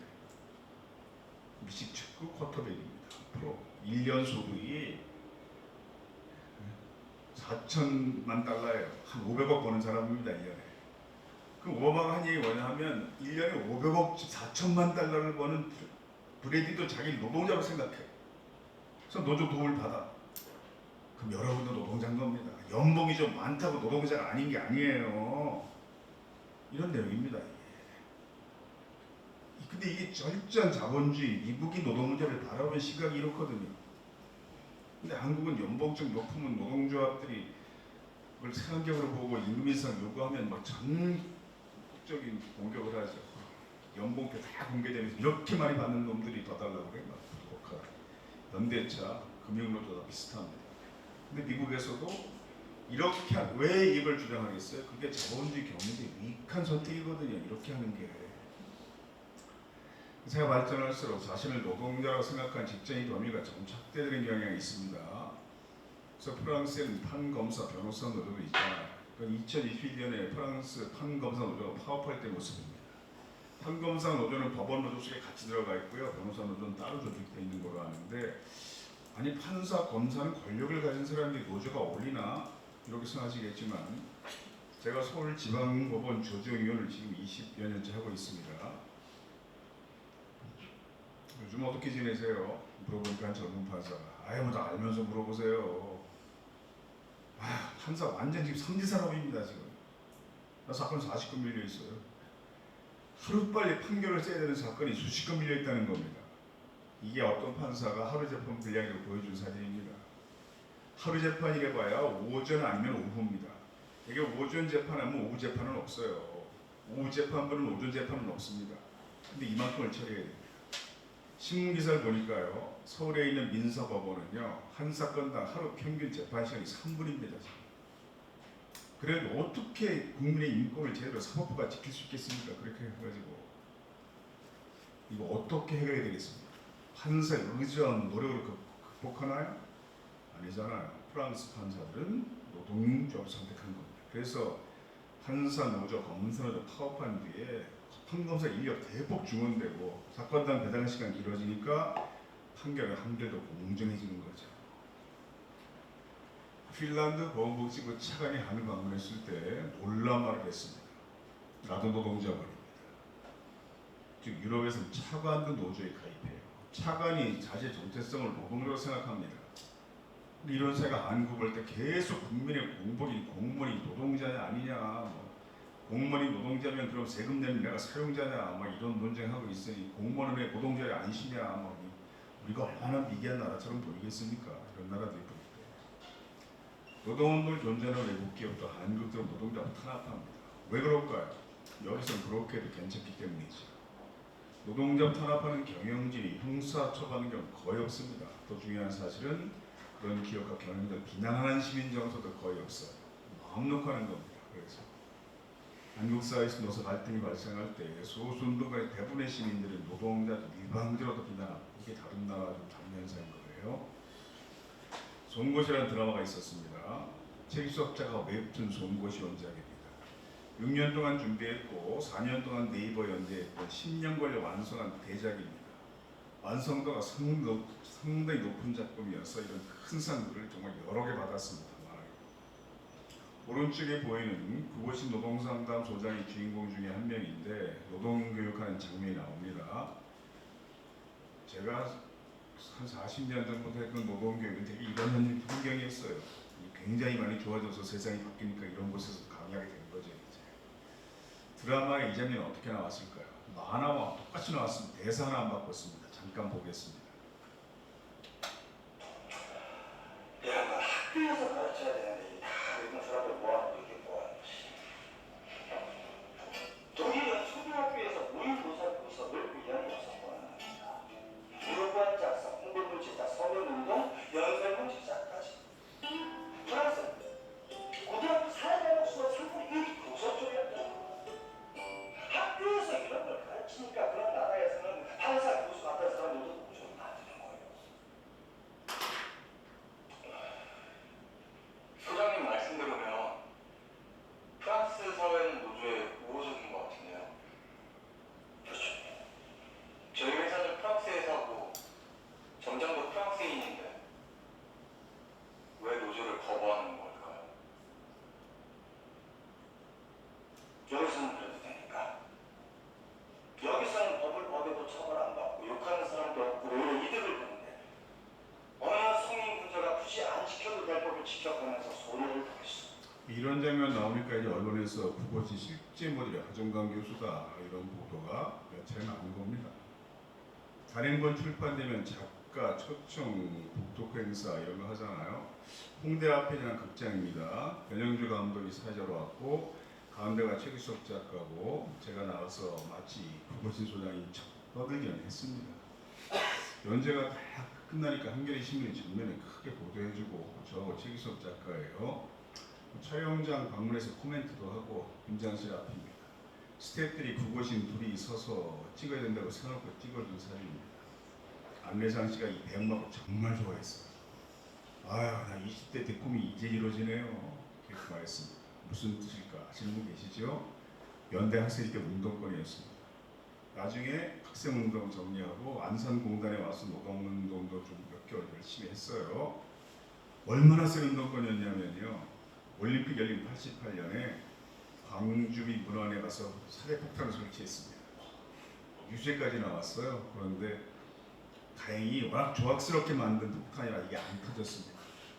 만약 이게 터졌으면 이 사람 못 봅니다. 지금 사형당했거나 정신형 선고받았을 테니까. 그래서 몇 년 전에 안 터지는 부탄가스가 처음 나왔을 때 광고 모델로 안내상이 한 거예요. 원래 안 터지면 사나이잖아. 많은 사람끼리 하는 얘기지만 이런 운동권의 흔적이 사회 곳곳에 스며 있잖아요. 보면 공범 중에 같이 구속됐다가 나중에 또 영업외로 된 사람이 있습니다. 그 사람은 중앙대 대표하는 조직의 짱이었는데 박정희 씨입니다. 그러니까 삼성 반도체 백혈병 사건을 소재로 만든 영화에서 어떤 배우도 출연을 못하겠다는 겁니다. 왜냐하면 한국 광고 시장에 한 절반 이상을 삼성 계열사가 지출합니다. 그러니까 연예인들이 삼성의 미움을 산다는 것은 거의 뭐 연예인 생활 끝난다는 거나 마찬가지인데 이 사람은 선뜻 맡아줬고 출연료 한 번도 안 받고 수익은 전에 기부한다 이렇게 할 수 있는 것은 80년대에 민주화운동의 경력이 있어서 가능한 결정이라고 봅니다. 이런 활동들이 한국사를 만들어 온 거죠. 그래서 우리가 87년 헌법이라고 부르는 거잖아요. 지금 헌법. 제가 인터뷰할 때마다 솔직히 밝힙니다. 이 만화 드라마는 대사 한마디가 더 실제 있었던 일이에요. 한 사람 이야기는 아니죠. 여러 사람 이야기를 모아서 이렇게 캐릭터 하나씩 만들어가는 거잖아요. 아까 교육하는 장면에서 혼자 양보 입고 앉았다가 손 들고 질문한 사람이 있었습니다. 실제 누구였냐 하면 그 예전에 까르푸란 마트가 있었습니다. 프랑스 자본이죠. 지금 결국 홈플러스가 인수한 건데 까르푸 부천 중동점 노동조합 위원장이었습니다. 처음엔 노동조합 하지 않았어요. 육사 출신입니다. 대윤회 편한 사람이에요. 직책은 과장이었습니다. 사측 관리자예요. 그런데 프랑스인 점장이 새로 오더니 모든 한국인 직원의 근무 성적을 평가해서 하위 10%를 해고해라. 이런 지시가 떨어진 겁니다. 이건 옳지 않다. 육사 출신의 강직한 이 과장이 민족 감정도 막 얽히고 이래가지고 그걸 저항하는 과정 속에서 그런 노조까지 설립하게 되는 거죠. 나중에 다른 회사가 인수하게 되니까 얼마나 노동조합 싸워야 될 게 많아요. 그래서 510일 동안 파업하고 구속되고 막 이런 노동조합 위원장이 있습니다. 여기 출연했을 때도 진행자가 시작하자마자 그 얘기부터 꺼낸 겁니다. 본론 나오기도 전에 드라마, 웹툰, 송고, 중국의 실제 모델이었다면서요. 아주 깜짝 놀랐습니다. 할 수 없이 해명했습니다. 아니, 전부 다 제 얘기는 아니고 책임수업 작가 6년 동안 준비한 거니까 여러 사람 많은 이야기를 모은 건데 많은 구상을 처음부터 저랑 같이 시작했고 스토리 같이 짰고 그래서 단행본에 거기 보면 스토리 장을 하중강 지금 나오긴 하거든요. 여기저기 제 이야기가 들어있을 때 전부 다 제 얘기는 아닙니다. 제가 해명했습니다. 제가 노동상담 소장할 때 실제 명함을 저렇게 만들어 갖고 다녔습니다. 우리나라의 공인노무사 제도가 생기기에 훨씬 전이었어요. 지금처럼 자가용 많이 탈 때도 아니어서요. 제가 그때 13평형 주공 아파트에 살았습니다. 서민 아파트 단지에. 굉장히 세대수가 많은 단지입니다. 그런데 우리 큰 동 맞은편에도 큰 그만한 동이 있는데 그 사이가 주차장이잖아요. 저녁에 딱 차가 3대 정도 들어갔어요. 그 주차장에. 그래서 공단에 가서 출퇴근 시간에 버스 정류장에 서서 저 명함 10대장만 이렇게 나눠주고 와도 밤새 상당히 막 쏟아져 들어오는 그런 시기였는데 무슨 민주노총 이런 조직은 상상 속의 이름도 존재하지 않던 호랑이 담배 피던 그런 시절이었습니다. 그래서 한 40년 넘는 세월 동안 한국의 여러 노동 문제를 겪어본 그 경험으로 제가 지금 강의하는 겁니다. 책 몇 권 읽고 와서 하는 그런 강의가 아니라 역사는 그날 역사 프로그램이에요. 2년 전이 어떤 해였습니까? 전태일 50주기였잖아요. 드디어 이 사건을 다뤘어요. 프로그램에서 참 영광스럽게 제가 나가서 사건을 설명했습니다. 저는 굉장히 엄중한 마음으로 정말 두려워하면서 이걸 준비했고요. 무사히 방송이 끝난 뒤에는 솔직히 그런 생각이 들었습니다. 난 이제 다 이뤘다. 내 인생에 더 큰 욕심은 없다. 전태일 50주기를 맞아서 한국 노동계를 대표해서 전태일 사건을 설명했으니 얼마나 영광스러운 일입니까? 정말 그런 생각이 들더라고요. 아나운서가 더 소개하면서 왜부터 좋은 것 보여주냐 실제 모델이고요. 그래서 아니 전부 다 제 얘기는 아니고요. 한참 더 해명했습니다. 전태일 나왔으니까 한마디만 할게요. 여러분은 다 누군지 압니다. 요즘 신입사원들 몰라요. 아유 전태일 누구야 막 이런 반응입니다. 우린 다 알죠. 분신한 노동자입니다. 그런데 이분은 분신 사건이 없어서 정말 훌륭하신 분입니다. 제가 한 가지 이것만 말씀드릴게요. 이건 평전에 나오지 않는 내용입니다. 제가 아는 방송사 PD 중에 주로 맛집을 취재하는 프로그램 오랫동안 담당했던 PD가 있어요. 지금 뭐 거의 임원진이죠. 지금은 평화시장 감자탕집을 취재하러 갔었답니다. 아마 지금도 있을 겁니다. 모녀식당이라고. 사장은 바뀌었겠지만 별로 식당이 불품이 없더래요. 작가가 그 아이템을 가져오긴 했는데 촬영하러 가보니까 작고 좀 지저분하고 약간 맛있는 것 같지도 않고 그냥 거기서 그 할머니가 오랫동안 경영했다는 것뿐. 거기가 평화시장이잖아요. 담당 PD가 문득 사장님께 여쭤본 겁니다. 혹시 전태를 아세요? 사장님 잘 알지. 진단거리였는 거. 분신 하루 전날도 왔었다는 겁니다. 근데 그 사장님이 이런 이야기를 해주더라고요. 항상 전태일은 변수공 시다들을 데리고 오면 그 13살, 14살 여공들입니다. 자기는 먹지 않고 시다들만 감자탕을 사준다는 겁니다. 하루는 사장님이 공짜로 한 그릇 더 줬답니다. 공짜다 이건. 근데 손도 안 대고 가더래요 그걸. 다음날 왔을 때 전태일에게 사장님이 물어보신 거죠. 내가 돈 받을까봐 안 먹었냐? 공짜인데? 전태일이 뭐라고 답했을까요? 잠깐 생각해 보십시오. 뭐라고 답했을까? 아이들한테 먹었다고 그랬거든요. 이렇게 답하다고 합니다. 다 먹었어. 거짓말하고 안 먹고 있었으니까 먹었다는 거짓말이 탄로날까 봐 못 먹은 겁니다. 이분은 이런 일화가 수도 없이 많아요. 그래서 살아계셨으면 엄청난 지도자가 됐겠다 이런 생각 아쉬운 적이 있고 제 친구 하나는 그러더라고요. 새로운 종교를 만들었을 것 같아. 이렇게 얘기할 정도로 이분에 대해서 공부해 볼수록 100년에 한 명 나올까 말까 한 사람 이런 사람을 두고 하는 말이구나 이런 생각이 들 정도로 대단하신 분입니다. 그래서 제가 대학 다녔다는 게 참 부끄럽게 느껴지는 초등학교 졸업하지 못한 사람이 어떻게 이렇게 깊은 철학적인 생각들을 이렇게 수려한 문장으로 이걸 대학문도 몇 권 분량으로 정리할 수 있었을까 고개가 숙여지는 그런 면이 있어요. 다행히 KBS가 15개 주제를 정리해서 1시간짜리 프로그램을 각 주제당 5분 정도를 요약해서 유튜브에 올렸습니다. 그래서 무료로 볼 수 있는데 제가 보니까 노동자 교육용으로 쓰기 딱 좋게 정리했더라고요. 나중에 꼭 보십시오. 그러다 안 보실 분이 대부분이어서 오늘 5편의 일부만 보겠습니다. 다 보지도 않고 5편 중에서 몇 분의 1 정도만 잠깐 볼 텐데 이게 분신 당시 그날 상황이라 굉장히 중요한 대목입니다. 영화로 만들어졌었잖아요. 홍경이라는 배우가 주연 맡았었고 이분이 이날 같이 출연했었습니다. 제 앞에 앉아 있었어요. 이 장면부터 시작합니다.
제가 죽으면서 깜깜한 하늘에 작은 구멍을 하나 뚫는 거예요. 어머니가 평생 동안 조금만 알려주세요. 빨리 약속해주세요. 혼자 하지 마시고요. 꼭 노동자들과 같이 대학생들과 같이 해주세요. 빨리 약속해주세요.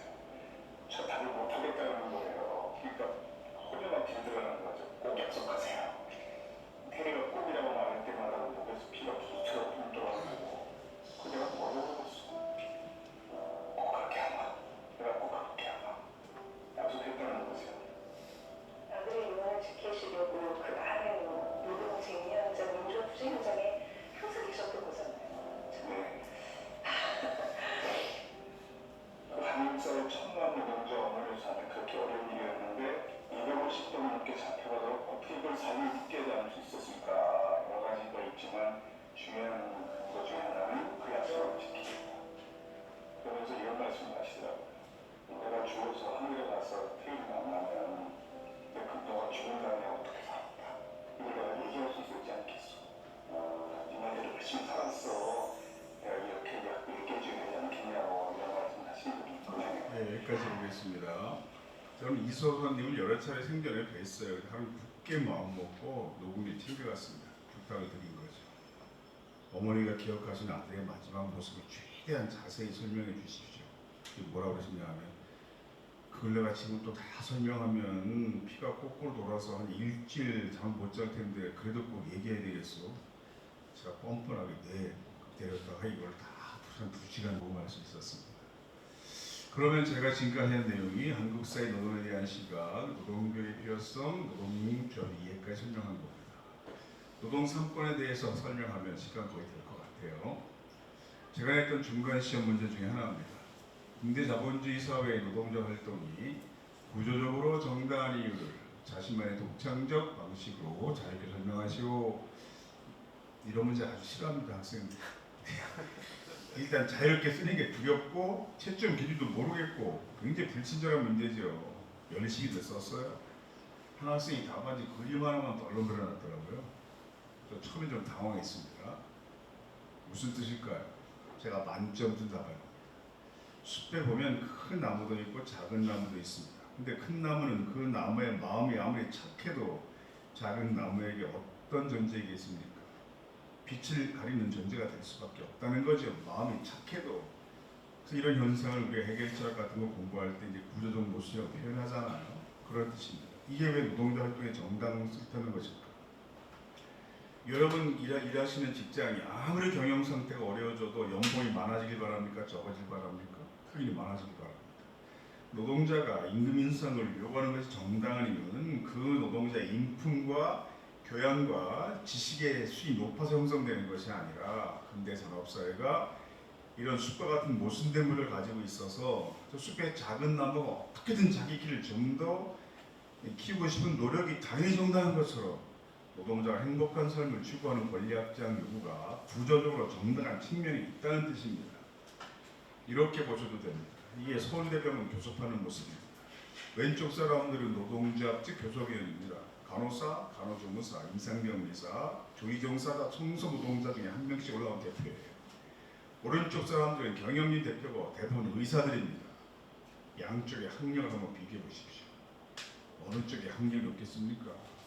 전국의 모든 사업장에서 언제나 경영자 쪽 학력이 훨씬 높습니다. 그렇다고 해서 왼쪽에 있는 노동자들의 거칠고 투박하고 좀 예의에 벗어나는 그런 주장들이 오른쪽에 있는 경영자들의 세련된 주장보다 정당하지 않다 이렇게 볼 수 없다는 거예요.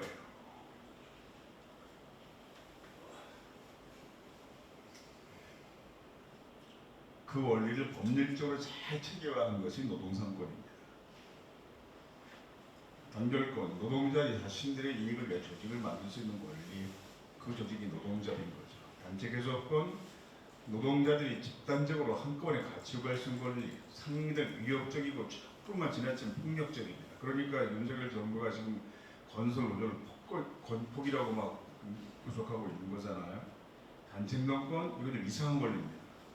노동자들이 요구가 받아들이지 않으면 파업을 해서 손해를 끼칠 수 있는 권리예요. 즉 타인에게 손해를 끼치는 권리가 헌법상의 기본권인 겁니다. 좀 이상하잖아요. 이거 국민지부가 했던 일이죠. 방송인 김재동 씨와 같이 전국 강의를 했는데 사람들은 제동 씨 보러 오는 겁니다. 근데 와서 일단 제 강의 먼저 들어야 그 다음 제동 씨를 만날 수가 있어. 이런 노린 건 이거죠. 그래서 이 다음에 유신재랑 같이 했고 이 다음에 김창욱 교수랑 같이 했잖아요. 정말 재밌게 강의하던데 이 사람 3년 이렇게 준비해서 그나마 제가 볼 때는 이렇게 10,000명이 모여서 파업한 게 가능한 겁니다. 제가 볼 때. 국민지부 사업 장소가 몇 개나요? 전국에 1,000개 넘지요. 거긴 인원을 10,000명 정도 체육관에 모으려면 한 3년 적게 준비해야 가능합니다. 제가 볼 때는. 근데 제동씨가 노동사건을 정말 쉽게 설명하더라고요. 우리가 알아듣는 우리말로 좀 쉽게 설명합시다. 헌법 제33조 노동사건이 뭐냐면요. 야 모여봐 동료 노동자들 이게 단결권입니다. 어이 나와봐 얘기 좀 합시다. 사장에게 이게 단체교섭권입니다. 말이 안 통하네. 그럼 불러옵자 성과 없을 때 이게 단체행동권입니다. 이건 상대 살벌한 권리예요. 왜 전 세계 대부분 나라에서 노동자들이 자기 이익을 추구하면서 다른 사람에게 손해를 끼칠 수 있는 살벌한 권리를 노동자의 가장 기본적인 헌법상 권리로 보장하고 있을까요? 좀 이상하잖아요. 제가 방송에 나가서 했던 설명 잠깐 들어보겠습니다. 제가 이제 생각나는 일이 있는데 보도를 보면서 학교 비정규직 급식 노동자가 파업을 한 적이 있었습니다. 수업 중에 한 학생이 학교 급식 노동자들이 파업을 하고 있는데 그 결실을 좀 받고 있지 않습니까? 이거는 좀 어떻게 봐야 됩니까? 굉장히 착하고 정의로운 학생이에요. 그래서 뭐라고 설명했냐면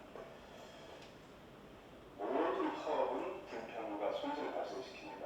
근데 우리가 잠깐 그런 불편을 감수해야 더 나은 사회를 발전할 수 있는 거고, 두 번째는 그 불편에 대한 불만을 파업하는 노동자에게 할 것이 아니라 대책을 마련하지 못한 학교와 교육 단계해야 됩니다. 그러니까 노동자의 파업으로 불편이 발생할 수 있는데 다른 나라들에서는 그 불편에 대한 불만을 노동자들에게 하지 않고 파업을 발생시키게 한 경영자들에게 가서 따집니다. 그래야 사회가 발전하거든요. 그래서 청소 노동자가 파업을 하면 다른 나라 노동의 시민들이 쓰레기 모아서 시장 수업에 가서 버리는 운동을 벌여요. 왜냐하면 모든 파업은 불편을 발생시킵니다. 근데 그것만 이렇게 특화시켜서 보도하면 헌법상에 보장되어 있는 노동자들의 파업권을 부인하는 일이나 마찬가지입니다. 실제로 외신에 보면 이런 기사 가끔 올라오거든요. 시장 집 앞에 쓰레기 있어합니다. 다른 나라 시민들은 그렇게 하거든요. 빌리 엘리엇이라는 영국 영화가 있었잖아요. 광부들이 파업을 하다가 한 광부가 아들을 데리고 로열 발레 스쿨에 연지역 시험으로 들어옵니다. 오디션 끝나고 강당을 나갈 때 그 왕립관리학교 교수가 광부에게 마지막 인사를 뭐라고 건넸나요? 잠깐 보겠습니다.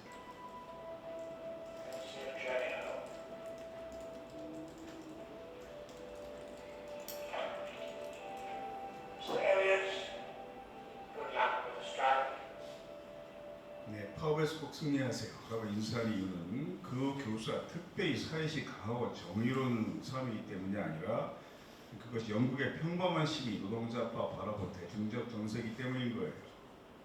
물론 안 그런 소수가 있지만 이 사회에 이게 다수의 생각인 겁니다. 결국 이건 같은 정서인 겁니다. 이런 정서를 톨레란스라고 표현했던 거죠.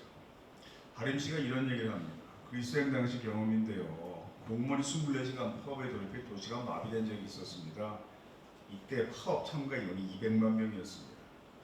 쓰레기 대란 발생했고 경찰, 소방관, 해양 경비대까지 파업을 했고 발전소까지 파업해서 전기가 다 끊겼다는 겁니다. 그런데 하림 씨가 묵었던 홈스테이 가족들은 전기가 나가면 촛불을 켜고 음악하고 놀고 기타 치면서 쓰레기가 쌓이면 나중에 버리자 그러면서 파업을 불편하지 않더라는 거예요. 파업으로 세상이 멈췄지만 자연스레 받아들인 그리스 국민 우리는 이해할 수 없는 일이었습니다. 우리만이 이해를 못하는 겁니다. 다른 나라는 거의 대부분 이해하는데 우리만 식민지 40년대 분단이 한 70년 있었고 그 와중에 군사 독재 정권이 30년 정도 집권하는 바람에 노동인권이 존중되지 않는 특이한 사회가 돼버린 거죠. 전 세계 많은 나라에서 노동자가 자신의 이익을 추구하며 다른 사람에게 손해를 끼치면서까지 싸울 수 있는 권리를 헌법상의 기본권으로 보장하고 있는 이유는 무엇일까? 다 아시겠지만 산업혁명 이후 200년 동안 진행된 자본주의 이행 과정 속에서 노동자 계급에게 그러한 권리를 보장하는 것이 잠시 경제 손실을 발생시민과 시민의 불편을 초래할지라도 결국 사회 전체는 유익한 영향을 끼친다는 사실이 많은 경험과 연구를 통해 검증됐기 때문인 겁니다. 그런데 우리 사회에서 노동 문제에 대해 거의 가르치지 않은 채 수십 년 세월 동안 제도권 교육과 보수언론 등을 통해서 신기업 정사, 반노동 정사가 일방적으로 기획되었던 거예요. 철도노조가 파업했을 때 불법 파업으로 규정됐습니다. 왜 불법 파업이 됐나요? 모든 절차 다 지키면서 한 파업인데 목적 자체가 불법이다. 임금 인상 뭐 이런 것이 요구가 아니고 노동조건 개선이 아니고 정부의 민영화 정책에 저항하는 파업이기 때문에 목적 자체가 불법이다. 이걸 노동법상 단체 교섭 대상 사항이라고 이야기하잖아요. 그런 개념이 있잖아요. 그래서 수십 명이 징계를 당하고 구속되고 막 이랬어요. 그런데 당시 시민들의 반응이 좀 다른 때와 달랐습니다. 가장 보수적인 대부에게 이런 현수막이 붙었어요. 내가 아는 지식인 예술가도 내가 이번 철도노조 파업을 적극 지지하는 이유는 임금 인상 등 이기적 목적을 위한 파업이 아니라 정부의 민영화 정책에 저항하는 공익적 목적을 추구하는 파업이기 때문이다. 이런 글을 썼고 고마우신 분들입니다. 그렇지만 제가 이 사람들을 만날 기회가 있을 때마다 항의했습니다. 왜 항의했을까요? 당신이 그렇게 말하면 양심적으로 보일지 모르지만 그렇게 강조하면 임금 인상이나 고용 보장에 목숨을 거는 노동자들의 투쟁이 부도덕해 보인다. 노동자들의 투쟁이 자신의 이익을 추구한다고 해도 그 사회 전체 유익하고 정당한 거예요. 그거거든요. 자, 그러면 이제 남은 주제가 비정규직 고용과 노동이 행복한 사회인데 진행자가 왔다는 것은 끝날 때가 됐다는 뜻이잖아요. 이제 한 5분 남았네요. 시작만 일단 해볼게요. 대한민국 엄청 잘 사는 나라입니다. 경제규모 세계 10위. 한 230개쯤 넘는 나라 중에서 10번째 돈이 많은 나라잖아요. 1인당 소득 세계 6위. 이탈리아 3년 전에 제꼈지요. 원래 올해 안에 일본보다 1인당 소득이 많아졌어야 돼요. 경제 운영이 예상대로 잘 안 돼서 좀 수위가 떨어질 것 같다 이런 전망이 나오잖아요. 우리가 얼마나 지금 부자냐면요. 벤츠 승용차 S클래스가 가장 비싼 모델입니다. S클래스 한국 판매량이 유럽 전체 판매량보다 많습니다.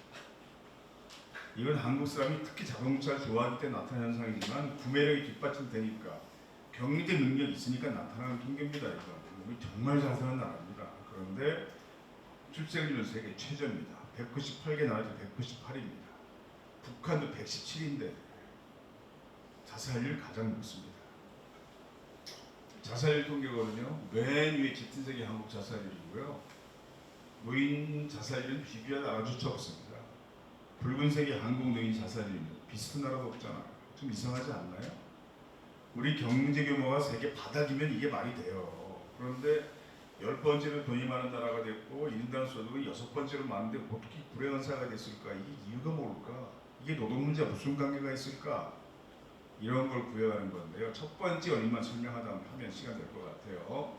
첫 번째 원인은 노동운동에 대한 시각이 지나치게 부정적이고 비전 노동자는 많아서 경제 성장의 성과가 노동자에 나눠지지 않고 기업에만 너무 많이 몰렸기 때문입니다.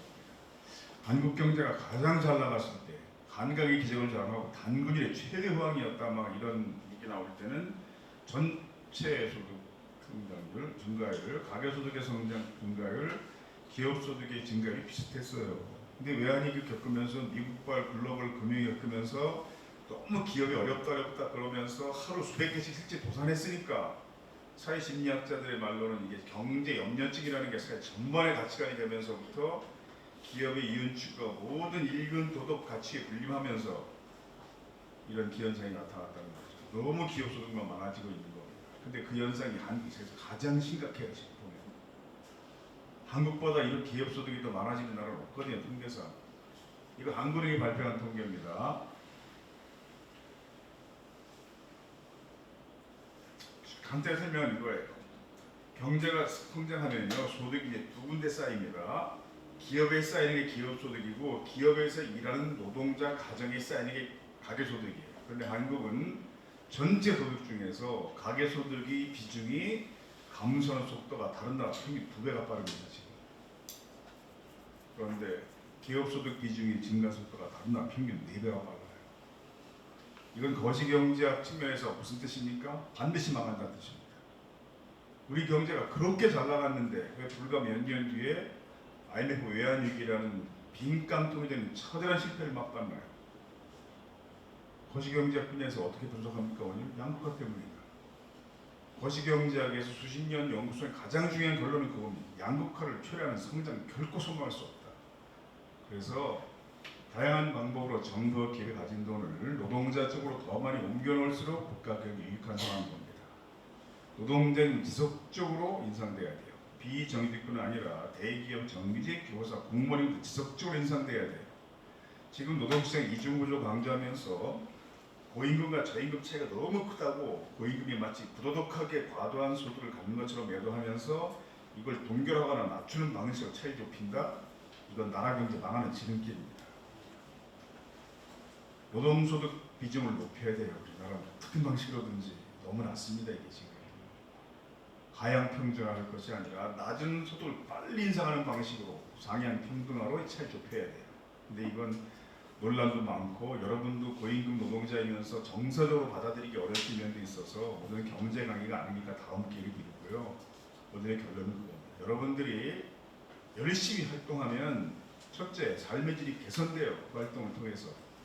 거기서 그치는 것이 아니라 이 활동이 모여서 사회를 변화시키는 굉장히 중요한 동력이 되는 겁니다.